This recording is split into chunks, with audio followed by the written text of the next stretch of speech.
As done in the previous years, the rituals of Phakhangba Cheng Hongba was held today at Sanakonung Uttrasanglen Palace compound. Rice and other vegetables were offered to the supreme gods Laningthau Shaba and Laningthau Phakhangba in the occasion. It is performed every year on the full moon of the Manipuri month Kalen. Lesemba Joba MP Rajya Sabha graced the occasion as chief guest. Speaking on the occasion, Lesemba Joba expressed that the religious rituals of Phakhangba Cheng Hongba is performed every year on the full moon of Kalen. Its significance is to worship the supreme gods Laningthau Shaba and Laningthau Phakhangba for peace and harmony in the state. It is a customary religious rituals and has been practicing since the time immemorial. He further expressed that we should promote our culture by maintaining our indigenous holy places located at different places of the state. The government also will take more attention in this regard. The Phakhangba Cheng Hongba is also performed at Kakching Mangta Kom, where Laningthau Saba first landed on the earth, he added.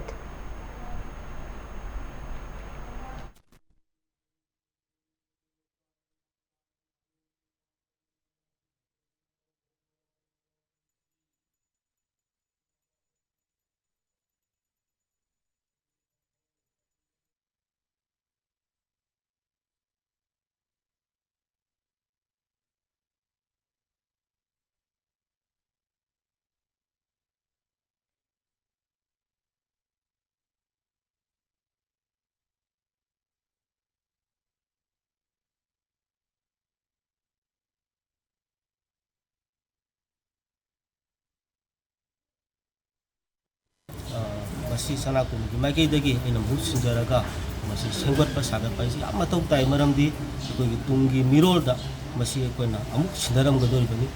aduna mari leinaba aikogi lengaki gumba loisang sing aduga lengaki leriba musung kudan aikogi honorable chief minister gumthamdasu yang aikogi yellow group sing sigi aiba laifam kubam singsa masi sengwat sagatpinaba amasung ngak senpinaba masi ai bagede masi sumba masi jamlo tawjari aduna sum ngai tabasi ngarang su akoi uyal mamang serau hagi malik kawal district ki maduda ibudo Phakhangba kubamda kanalo masak khangdaba sing mayam ama na akoi gi lai gi akoi gi lai sangman gusangaga akai akoi mayam ama piramba lai gi leriba akoi lai gi lai pot sempot haiba tare lai gi lebam pot mayam ama photo ga mai thaba aduga leriba lai gi adugumba satam du su akoi gi mitam haigadra akoi mitam nungoina thambadu su akoi gi kulai thaba haiba tare masi nuaite masi yamna akoi gi sensitive oiba aduga yamna laibak thiba adugumba